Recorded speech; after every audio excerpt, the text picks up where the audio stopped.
Welcome to the Four Rings Inn. Grab a drink and settle in. This is Innsight, the show where the storytellers of our campaign, City of Shadows, spill our secrets on previous episodes. We've made it a week in game. Woo! Hey! Only took 14 episodes. Only 14 episodes. We're a week in. Listen, our highborns are really pinching for time. They have a lot of mystery to uncover before the first of Asha and Cinderfall, whatever heck that's going to be.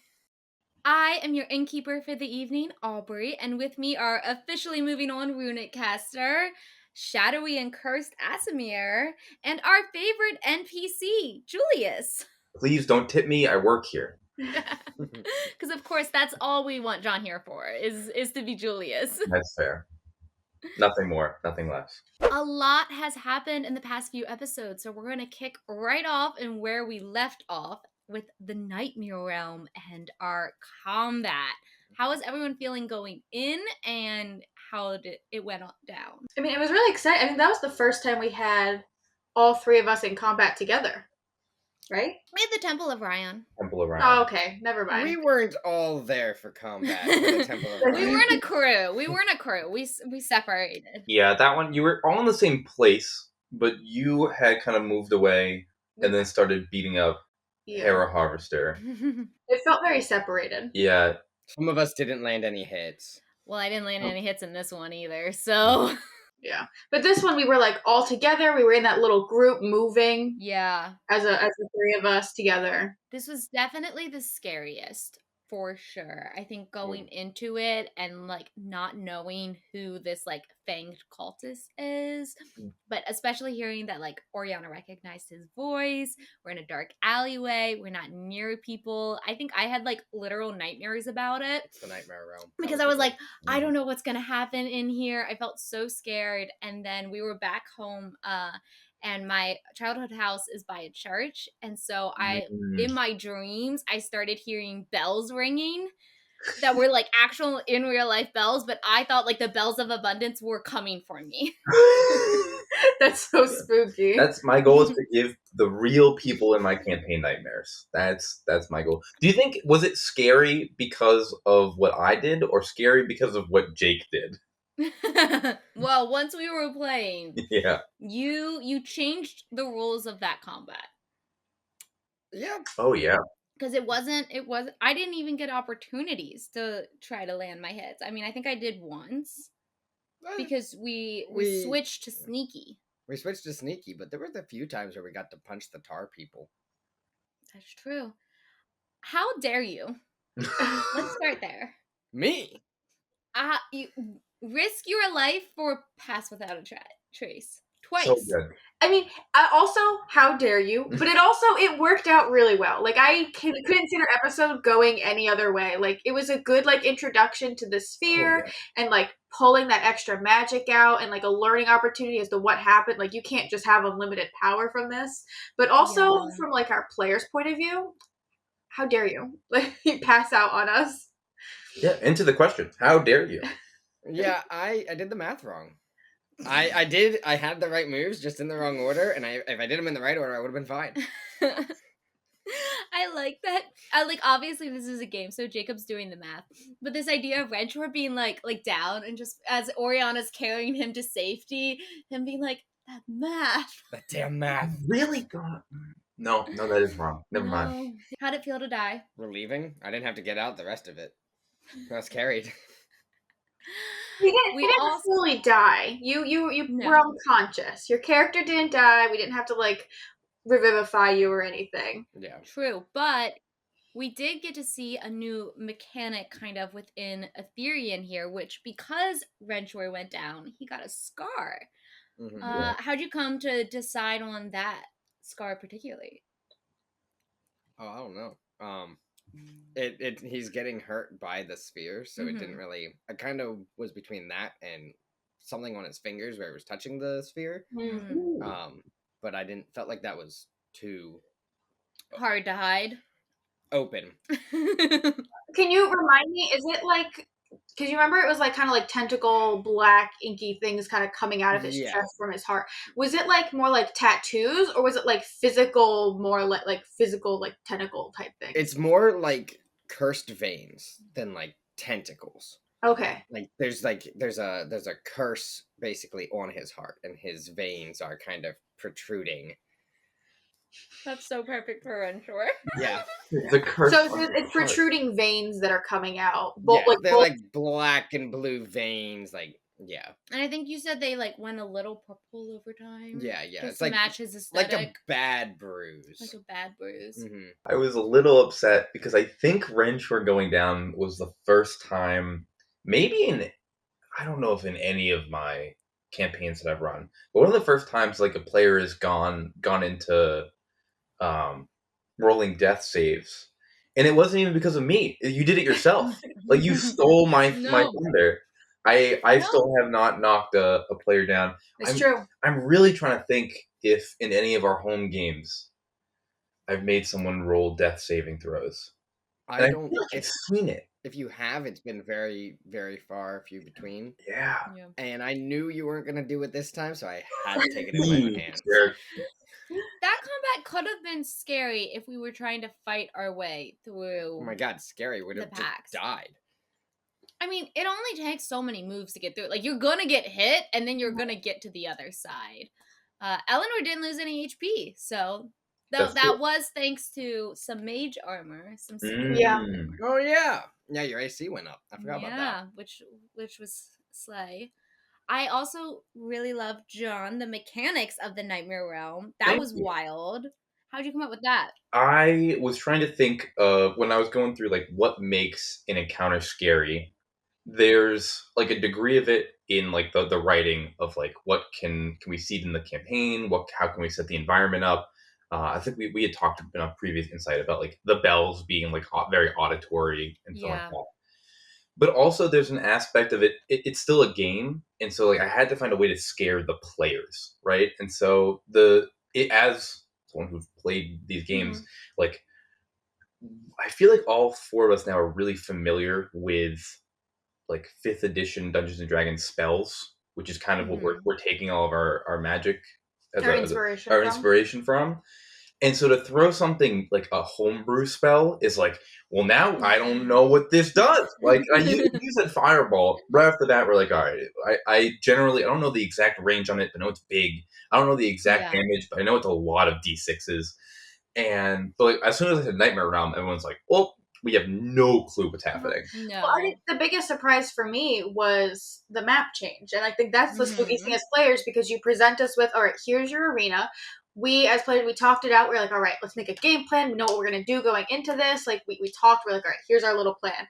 And then you're like, actually, that's not the map anymore. Here's a brand new map. It's completely different. And now we're just, like, in the moment, like, oh, what do we do? Like, what's happening? Yeah. So, like, that's scary for the players, because just out of game, I don't know what's happening anymore. Yeah, which I hope is fun, because in my mind, that puts you in the body of your character. As you're like, all right, I know which way Elm Boulevard goes, and then all of a sudden it's not going that way, and you're like, oh, I don't know which way to go. Yeah, and that fear lasted, because I think it was the final rounds, and I was like, we have our home stretch, but I was still worried that the map would change. And you're like, I didn't prep more than 3 maps, and I was like, but like, you could have. Yeah. Like, you could have moved a little thing around, and it wouldn't have been like that insane after you already dropped 2 map versions for us. No, oh, sure. Yeah, I spent like 10 minutes before the session copying John's digital map onto my sheet so I didn't have to flip pages. And then immediately the map changed. Yeah. You told me you were doing it, and I was racking my brain. How can I like tell Jake he doesn't have to do that, and without giving away that the map is going to change? I couldn't figure it out. No, it worked out. I learned a lot about the town in copying the map. Oh. That one street off Emerald Market, you got down pat. Yeah, I know exactly where everything is. Another insane thing that kind of happened was also sparked by Dear Boy Renshore, and that was the letter. Oh, yeah. Oh. I have so many questions for the letter, but I want to open it up to you and Tori to talk about Renshore and Oriana's experience with this first. I saw somewhere written down or maybe somebody said it, but I don't know if it was on camera, but someone called it the final letter. Is this Renshor's last letter to Oriana, or is that something I just saw somewhere? I mean, potentially. I did title it the final letter. Mm-hmm. We've been set up since episode 1, this I wrote you letters. Right. Killer line. This concept that Renshore keeps writing Oriana letters. And we even saw Oriana read one of the letters in game. And then it got to the point where I think off cam we were discussing, we were like, hey, you've been writing Oriana letters because you guys didn't see each other after the breakup. You've been together this week. Like, how does that shape or change what Renshore would write? Because if it was me, or if it was Eleanor even, that we would have stopped. There would be no letter. There's no way interacting with someone every day that I'd still put myself out there in a written form. And you were like, no, Renshore is writing this letter. Why'd you decide that? He had already started it. He already started it before they started spending every day together. And Renshore, like me, has no words in person. So he had to write them down. And it took him a whole week to figure out what to do. It was very sad and heartfelt. How did it feel to receive such a letter? I don't think I was expecting it because we spent the entire week together. Even though we were spending the week together, Oriana was still reading the old letters. Mm-hmm. And so it kind of like, I don't know, it kind of made sense for Renshore to send her another letter while they were together because she was still reading the letters while they were still together during the week. And so I don't know, it was just kind of like a good match there. But it was very like heartbreaking and sad and really like a well-written letter. And like, I don't know, it was very emotional. I think it was a good touch. I thought there was also like an underlying like thing of Renshore's writing, and maybe I'm picking up on more than there really was, but like Renshore was writing the letter even though he was with Oriana every day because he's like, tomorrow I don't know if she's still going to be here, and so I have to write this letter in case it does have to go out. And like I don't know if I'm gonna see, like how sad is that? I was like, oh, that's significantly sadder than anything I ever thought of. Like he couldn't guarantee, and I know like meta that we know, mm-hmm. and like the party's gonna stick together for the sake of the campaign, but like Renshore's like, but Oriana kept saying, she's like, you guys keep getting in danger, maybe I'm just gonna leave again because I feel like she feels like the danger's following her, and then she feels like now she's putting that on her friends, and she's like, this is really spooking me. Regardless of the fact that the cult was like, yeah, we're coming after the Tyrval family for their finger, nothing to do with Oriana, she still kind of has this weight of responsibility on her that like, because she's been following the cult for the last 10 weeks, and they weren't targeting the Tyrvals yet, and then the second she's with them, they're targeting them, and so she's like, maybe I will leave. Maybe it is me. Maybe I am the problem. So right after Oriana read the letter, she has this very like, oh, that's so sweet, I want to go to him. And that's when we got hit with that wisdom check and those shadows. In an AU, an alternate universe, and those shadows did not exist. How do you think that interaction, like what would she said to Renshore had she gotten to him in that moment? That's really tough to answer. In a world where the shadows like don't exist and like where the room doesn't get like full of heat, she never would have left Renshore in the first place. What if you just succeeded on the wisdom save? Yeah. If I just succeeded on the wisdom save? And on that one check. I don't know. Was there any part of her that, because in the letter he's like, I want to be back together. You know what I mean? Yeah. He's very strong on that. Was there any part of her that would have leaned into that? Maybe not still gotten back together. Yeah. I think so. What I'm trying to come to terms with is even if she succeeded on the wisdom saving throw, like these occurrences are still happening to her, which is why she left in the first place. So she's still trying to reason like, all right, do I have it under control enough yet to be around these people? And so maybe succeeding on that, she'd be like, all right, I have some control. I'm feeling a lot right now and bad things aren't happening. Maybe I have this under control. And so I still trying to reason if what she would say to Renshore. Like, I don't think she would completely go back into the relationship yet, but she would be more willing to try Yeah. maybe like dating a little bit more, like not go back to like where they left off, but be more open to Damn. it. And then I think those then failing the wisdom save, she's like, I still don't have this under control. It cannot happen. Yeah. And so I don't know. It's really tough to question like what if in that Oh, for scenario. sure. It was so heartbreaking in the moment. She's like, I'm gonna go to him. And then John's like, no, you're not. No, you're not. Absolutely. And then in the reverse, Renshaw doesn't witness the I'm gonna go to him moment and only witnesses this outburst in which he internalizes Her panic attack. as a reaction. Can we also real quick take a moment? Like, we didn't plan like with Jake that moment. Like, you said you ran out and Jake chose to be on the banister watching. Oh yeah, Like, you said that later. You're like, I watched her run out, and I was like, you watched me run out. what a great call. What a real Bridgerton moment. Like, That's such a strong player move. He delivered a letter to his own house. He was gonna spy to see Oh, what the for reaction sure, for was. sure. Oh, No, of it was course. excellent. I just, yeah. Yeah. I wasn't even thinking in the moment that Renshaw might be watching me. I thought he would have been just like in his study or in his room, just like too awkward to be like in the situation. But no, you were right there, and I totally just like panic attacked, ran out of the house, hyperventilating. It was actually it all made sense, but it was a great choice in the moment to be like to make that scene for sure. How did it feel?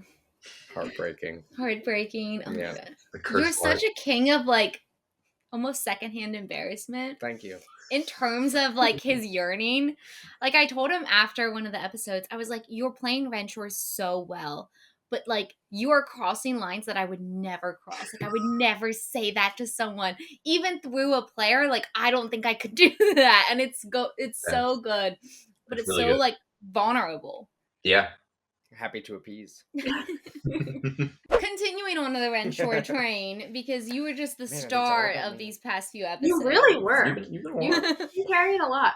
Renshaw revealed his siphon Oh, yeah. to Eleanor. That was cool. I didn't expect that to happen. You shocked me as a player. Me neither. I was like, Jacob is still like working on it. He's still figuring out a lot of the puzzles. He's still learning the mechanics. He's not going to talk about it yet. And then in the episode, you're like, I have one too. And I was like I think in the episode, my jaw dropped. I was like, oh my God, he's talking about it. I did totally trick you into that. As soon as John was like, you found a siphon, I was like, oh, I know how Eleanor's going to play this. I know how to play this game. Yeah, that's and so really the good. key for me was getting Renshaw and Eleanor alone in that moment. Good job. Because I think both Eleanor and Renshaw, like, they obviously know that Oriana has a thing against the spheres. And so I think it made sense in character, but also like meta. I was like, oh, he's not gonna like if I'm gonna lay this trap, I'm gonna lay it right. And it worked so perfectly. Yep. I was I mean, obviously I knew meta that you did not have a sphere. I had a sphere. You had a sphere. I did too.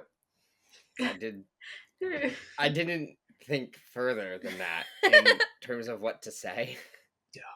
The freeze was so perfect. It was The freeze was literally really good. stunned speechless. The concept of you setting like a meta trap, Aubrie, is really I really like that, especially because in the past I feel like it's really hard when we have secrets in D&D games or any kind of tabletop games, because like when you have it from the other players, you really lose that meta. Mm-hmm. But I feel like this campaign we've done a really good job of like the characters have secrets and the players have a lot less secrets. There's still a couple things that we've kept in the bag to like surprise each other to get some like real reactions, but there's been a lot of stuff that we're like, we'll split up, the audience and everybody gets to see Oriana's curse, and then we watch Oriana reveal a little bit to Renshaw.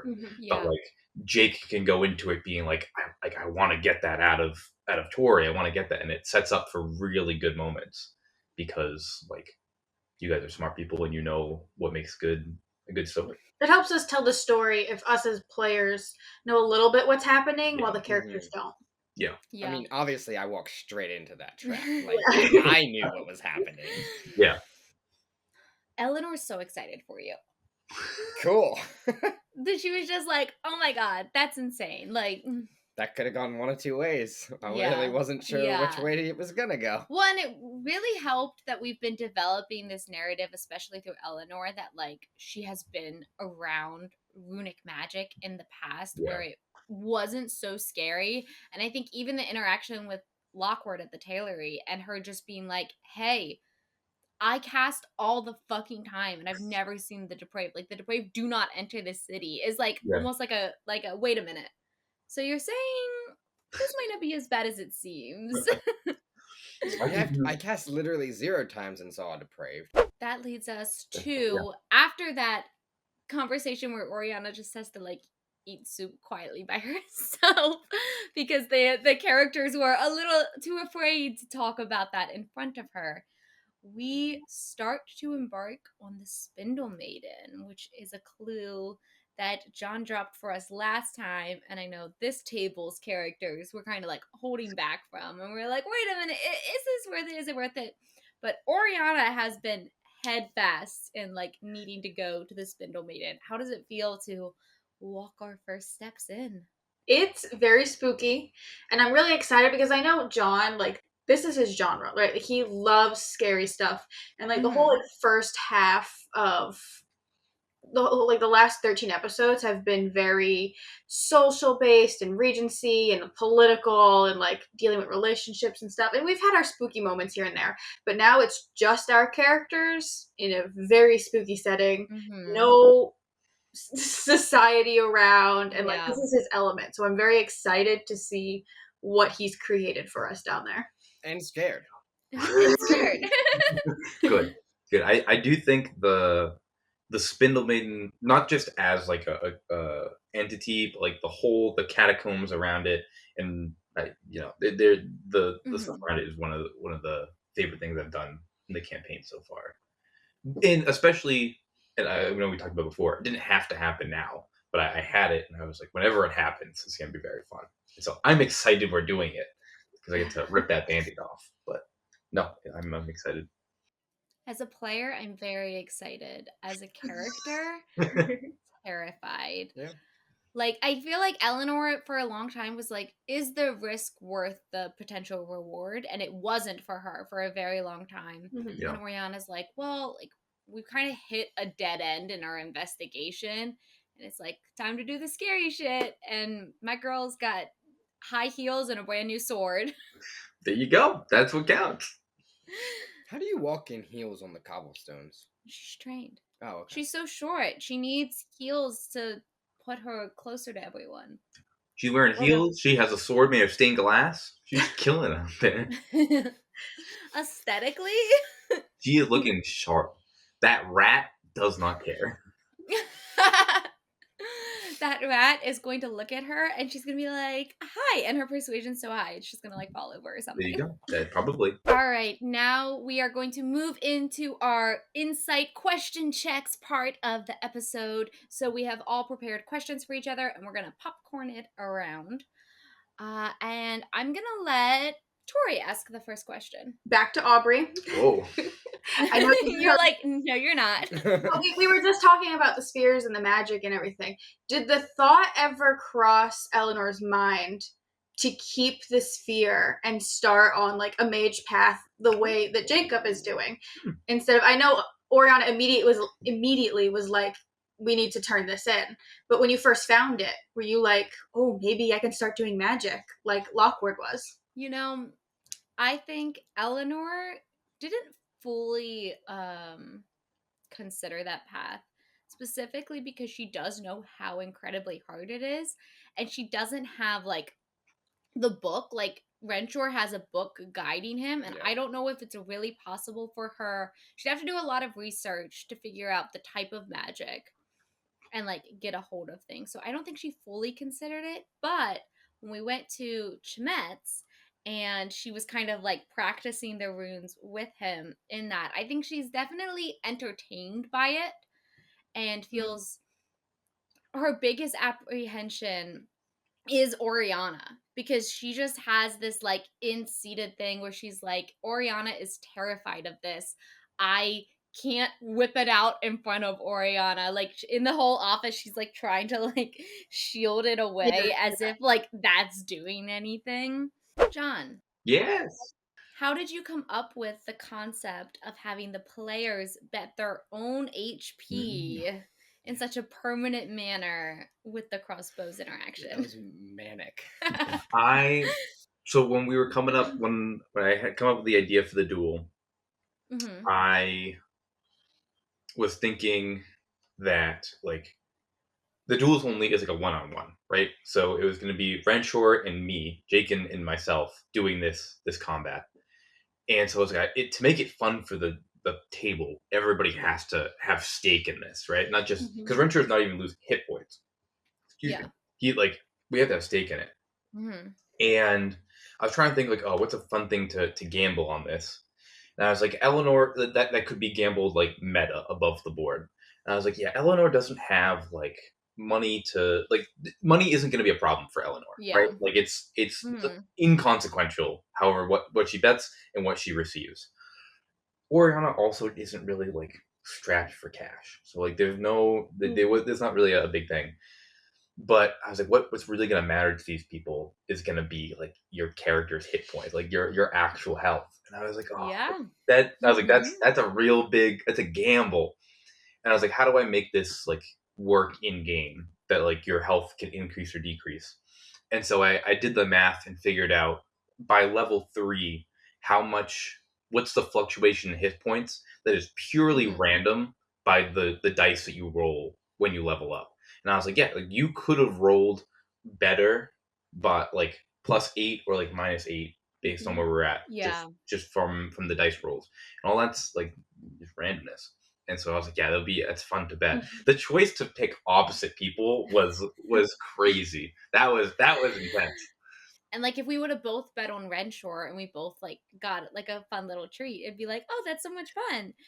But I was like, wouldn't it be even more fun if someone has to lose? Like that's what you're staking this on. Jacob, Renshaw used his abjuration magic and so smart throughout the battle in the Nightmare Realm. So smart in the Nightmare Realm to get the party out of that situation. If Grandsire's Siphon was a more damage-dealing school, do you think Renshaw would be more confrontational, or do you think he would be equally as like creative with how he's using the spells? Judging by past characters that I've played, he would be just a lot more like punchy. Oh, okay. I thought you were going to say creative. Really? Mm-hmm. I thought I was always punchy, but maybe I was more creative. I don't know. I always felt like I was more punchy, but you always just dealt more damage than me. But we gotta land hits to deal more damage.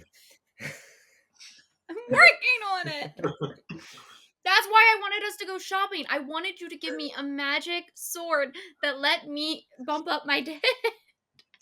Not from that.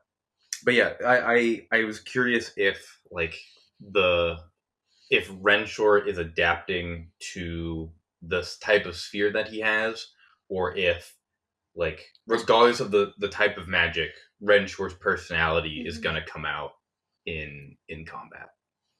That's a really noble thought. Renshaw has just always been like the kind to hide and like help others with a hidden hand. So creative.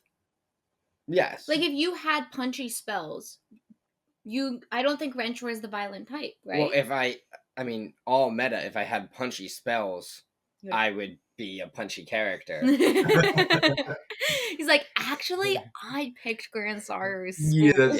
Yeah. So if it was punchy spells, I'd be a more punchy character. That's fine. But it's different, so it's that's fair. Fun. Yeah. I didn't min-max this character. I'm more min-minned. Victoria. Why did you choose that time to share Oriana's story with Renshaw? I chose that moment because it was the same day, like right after she had received the final letter. So she was still dealing with all those emotions. Like we said before, she had that wanting to speak to Renshaw about it, but couldn't in that moment. And so she was still thinking about, like, I need to address this with him.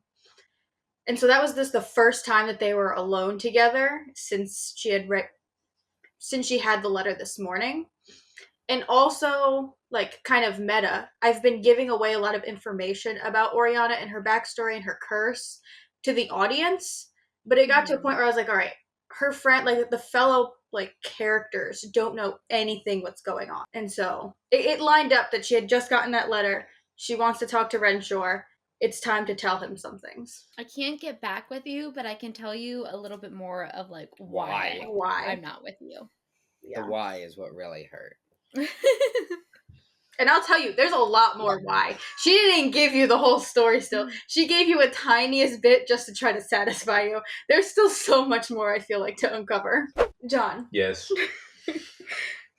Did you have any inspiration or reason for Denise's mean poem?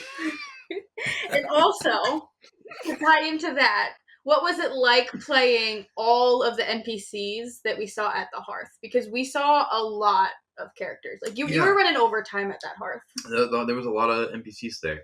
The Denise's letter came from, it was a little bit of Jake, where he had mentioned an offhand comment after an episode, like, man, I haven't seen Denise in a little bit. And then I was like, well, looks like we're getting more Denise. And then when I was trying to come up with, like, I was like, what is Denise going to do? I was like, Denise's intent is to get a reaction out of Renshaw. That's what she wants. And then I think you were actually one of the people that were like, if Denise is going to get a reaction, then she needs to do something, like, big. Because Renshaw has good control over his outward appearance. And so he, like, snide comments back and forth isn't really gonna get a reaction out of him. And so I was like, what's, like, the most, like, sensitive part about Renshaw? I was like, if Denise found out through the gossip vine that he's been writing letters to people in his own house, I was like, she's gonna eat that up. And so she went right for the dead brothers, and nothing held back. Yeah. And then to play that out, I was, it felt crazy to play that character, but also, like, we got such a fun reaction at the table. That interaction was so quick, but so impactful. Yeah. Oh yeah. Let's see. The other NPCs. Yeah. Kira's always fun to play. I think it's fun to be the spouse of a count. I like, him just living his best life and being a little dumb. Yeah. He's dumb? He's not like a genius. Florian is definitely the brains behind the operation. Kira's out here. He just doesn't have to think. He's rich. He really is. Well, and I feel like the fact that he gave up his, I know this is back lore that we haven't gotten into, but he gave up his count position within his own town to marry her. He would have made a horrible count. Oh. It's probably a good decision. Like, his brother is definitely doing a better job. Yeah, he was like, I could have all the responsibility, or I could marry this very smart lady and then just go and do my art projects. And still be rich. Yeah, but now they have a failed relationship. They're the perfect case of, like, high school sweethearts who, like, should have broke it off, but, like, didn't because they had exterior reasons. Did they have a kid to fix their relationship? That's a question for later. That's an Aubrie question. That's next insight. Aubrie, how does Eleanor feel that she is the one entrusted with the secret of Renshaw's sphere? And on the flip side, how does she feel after that interaction with Chomet and Elda, where it's very clear that they have secrets that Eleanor does not know about? I think for Renshaw, there is this moment of, she didn't come to it, like, expecting that she'd get this big secret. And obviously Renshaw didn't plan to, like, tell her that. So, like, that is, like, clear in her mind that this was an accident that she knows this. But, like, she never admitted, but deep down, she's like, okay, they had this like big relationship, and like our trio kind of became like a duo and one person like tagging along. Yeah, they're real. And even as a player, I was like, I'm living for the relationship drama, but I do feel like a third wheel all the time. Mm-hmm. And I think that's just part of Eleanor's character. And so having this now secret connection with Renshaw, where like we're keeping it from Oriana because we love her. Yeah. So we have like, it's not like a nefarious secret, but like having this thing where like I know something that like connects me and Renshaw is definitely like almost an ego boost, even though she knows it's not intentional. But like you have this best friend who's not sharing information with you, who's pushing you away, who's, you know, refusing to dance with you at a party, and Never gonna forget that. No. There's just this huge wall that's been placed between them that I don't think she was shocked at all to know that Oriana was like sharing with other people, but I think it hurt. It hurt to be like, of course it's your sister and your mentor, but like I'm also your best friend and you're so clearly closer with these people. Yeah. She's hurt. Aren't we all? But from a meta perspective, I also get that like Tori doesn't want Aubrie to know everything. Oriana expressed guilt over the recent dangers the party has faced and seems uncomfortable around them compared to Chimette and her sister. Does she see being around Renshaw and Eleanor again as a sense of duty or friendship? I'm thinking back all the way to episode 1. When because she didn't want to be there. She did not want to be there, but when I was like creating Oriana and her story, and we were planning like the beginning of the campaign, she received like the letter from Eleanor, like requesting her to come to the ball and asking her to like come early as friends to get ready together and just kind of like hang out like they used to. And Oriana's reason for going was as a friend and to try to get closer again to Eleanor and kind of testing those limits of like, all right, it's been 10 weeks. Can I hold my shit together? And she was kind of going both like, I want my friends again. I want to be back. I want things to be normal. Can I test if things are normal? And so she was using this as a test to be like, I'm going to be in a room surrounded by people. I will have my two best friends there. Can I do this? And so she went as a sense of friendship and also to test herself. And it really wasn't a sense of duty. And I think then all like the horror stuff and the depraved started happening throughout the week. And then she started to have this like sense of duty, like, oh no, like, is this my fault? Now I have to protect them. I have to protect the city. Like, what am I doing? And she's feeling like overwhelmed. And so now she's trying to balance that sense of duty and friendship between like, all right, how much can I like be selfish and like want to be near my friends and hang out with them again versus I have to take care of them and make sure they don't get hurt. And now it's becoming this balance of friendship and duty. But she like came back to everyone trying to have that sense of friendship. Right. I know, and it's so sad because hearing you say like, oh, but she didn't dance with me at the ball, and she has secrets with Chimette. Like we're not like best friending, but like in Oriana's perspective, she's like, I'm trying so hard to be a friend, and like I'm just so overwhelmed with everything going on, and like there's a reason she's like, I can't tell Eleanor, and there's a reason that the other two know that Eleanor doesn't, because like they were more involved in it, and like Eleanor wasn't there, and like I don't know, she's very overwhelmed, but she's trying so hard to just. Let me control myself and be near my friends. Again, Oriana expressed once more that she wants to remain friends. And she doesn't want to leave and go MIA like she has over the whole summer. Was this conversation enough to make Renshaw want to completely move on and be okay just being friends and maybe be interested in dating other people? Or does he still think that if he helps Oriana enough, they'll get back together and things are going to be fine?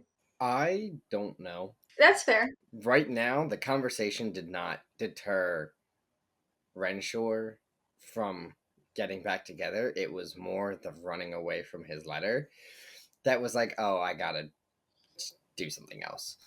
But it's good to hear that you still want to be friends. Oriana friend zones Renshaw like so much more firmly than the initial breakup, and he goes, oh, she wants to be my friend? Oh, my friend. I'm in. That's true, because the original breakup was a little confusing. It was quick. A little. We filmed the initial breakup as like a pre-session. Do we record it? Oh yeah, I think it's I think recorded. it is I think it's recorded. recorded. I sure hope so. It was Yeah. brutal. But it was very much a like Ross Rachel, like we want a break.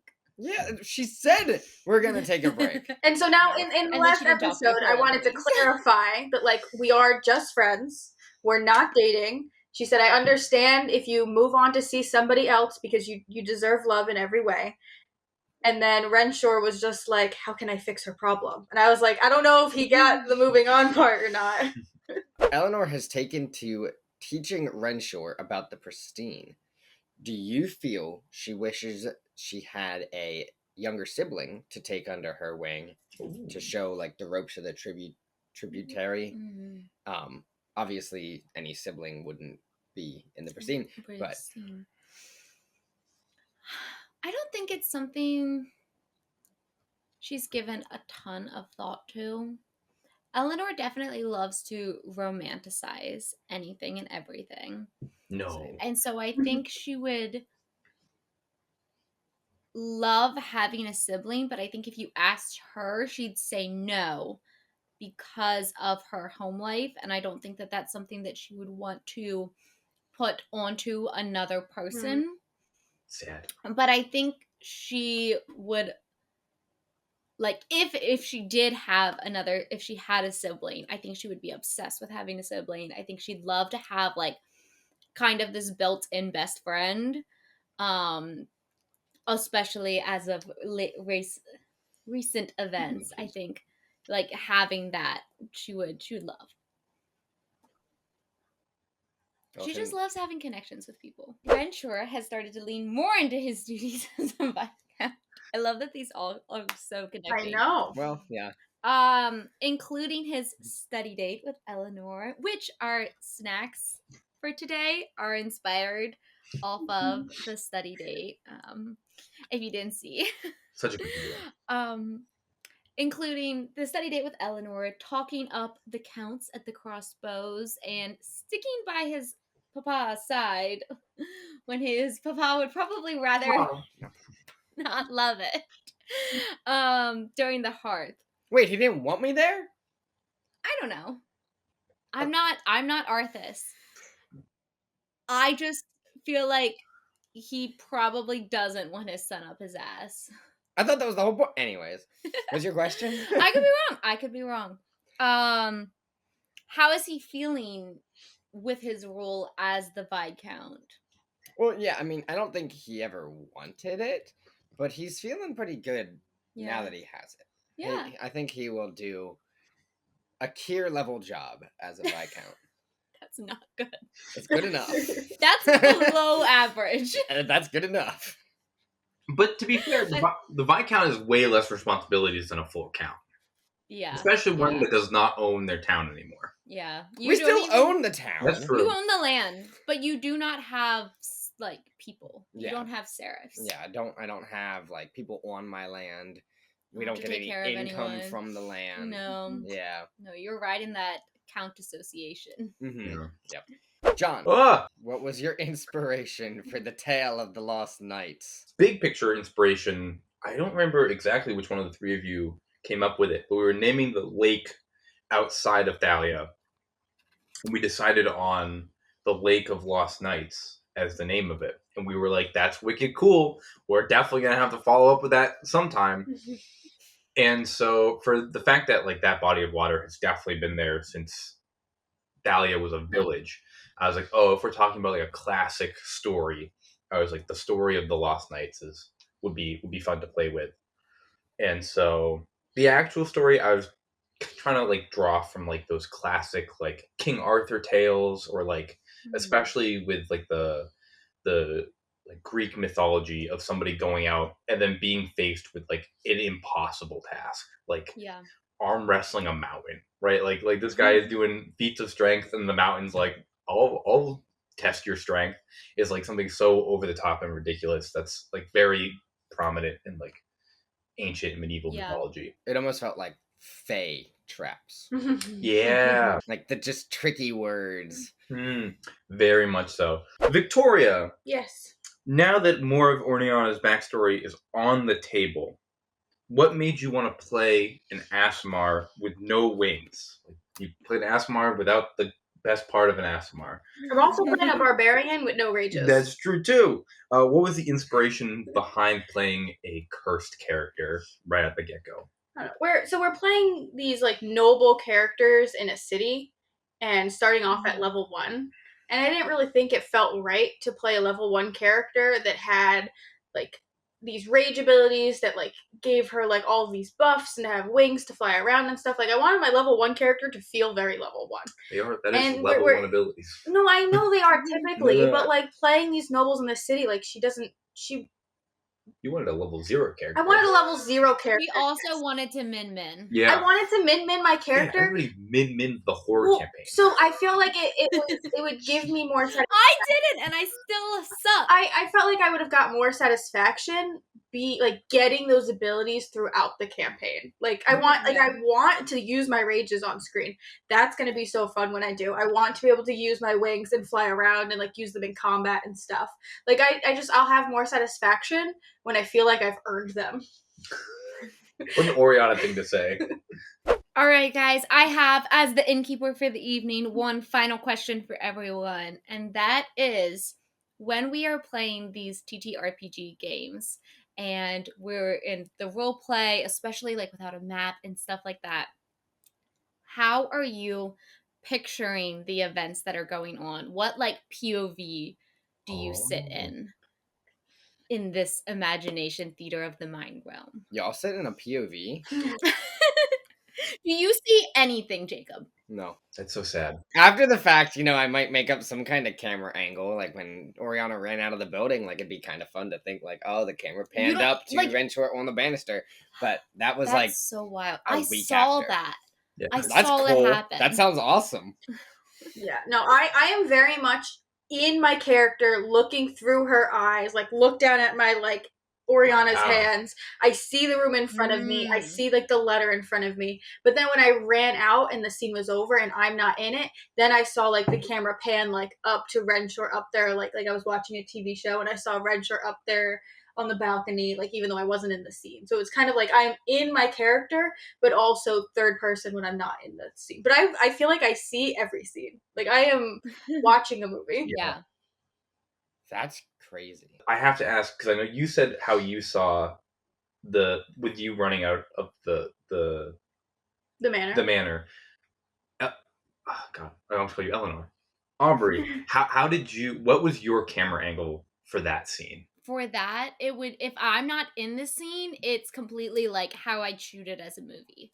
Yeah, I'm just curious because I think both of you mentioned like panning up and seeing Renshore, because in my mind when that happened in the moment, my camera was over Renshore's shoulder and I watched Oriana run out and Renshore be like, oh. You know what? I did see, like in my mind, that scene is shot from above of like her running, and then I would cut to Renshore's reaction. Really? I wanted the like soap opera, like we see her run out and then it just slow pans and the music gets dramatic. No, I don't have any pans. Oh, mine was all like in the foyer, maybe like in the door to like the study, like looking at like the front door of the manor, like closing and then panning up the staircase to like Renshore on the top balcony, just like looking down and being like, oh no. Yeah, mine was from like third person Renshore. I watched, I couldn't see either one of your faces, but I watched you run out of the building. And then it almost, again, Jake's timing on this scene was so good. It was almost like I watched you run out the front door, and then Renshore mentioned, and then it came out, and then Renshore was on the balcony, and I was like, oh, he is there. And like, as you said it, I was like, oh, that's so good. Yeah, I think when I'm in the scene, I see everything from like the back of Eleanor's head, where I'm seeing it not fully from her perspective, because I'm seeing like the pink hair and her outfit, but I can't see her face, if that makes sense, and I'm still oriented to what she's seeing. That's awesome. I wish I could do any of that. Just try. Just try. Try it next time. All right, guys, it is time to roll the dice and see who our next host is. Don't be I'm hoping for a 2. Is that what number I am? You're a 2. I'm a 1. You're a 2. We've all done it. Victoria's a 3, 4. Please don't be a 2.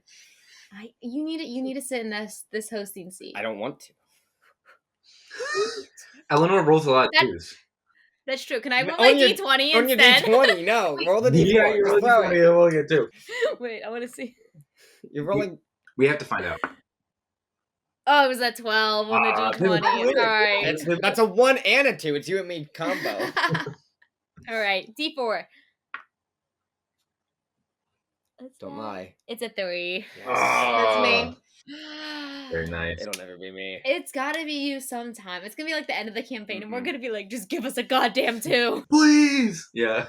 All right, you guys. Thank you for joining us for this episode of Insight.